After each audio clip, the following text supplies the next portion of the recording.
কেতিয়াবা এই সৰু সৰু হোটেলবিলাকত খাই খুবেই ভাল লাগে।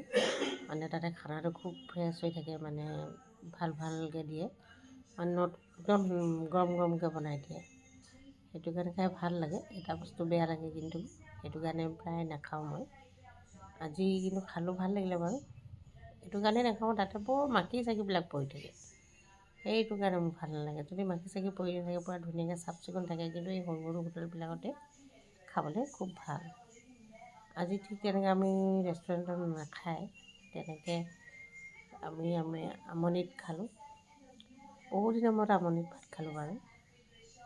তেতিয়া ভাল লাগিলে, এইটো কাৰণে একদম মানুহজনে গৰম গৰমকৈ বনাই দিছে আৰু এটাই বেয়া লাগিলে, মাখি ঘূৰি ফুৰিছে। সেইটো থাকিলে মোৰ বস্তুটো খাই ভাল নালাগে, দেখি কিবাখন লাগি যায়। কিন্তু খানা ভাল আছিলে। মই চিকেন খাইছিলোঁ, লগতে মাটি দালি, বুটৰ দালি, এনেকৈ মিক্স এটা দালি দিছিলে, পাপৰ আছিলে, আলু ভাজি আছিলে, চাটনি আছিলে। আৰু আমাৰ ছোৱালী আৰু বাপেকে ৰুটি খালে, তাৰকা ৰুটি তাৰকা।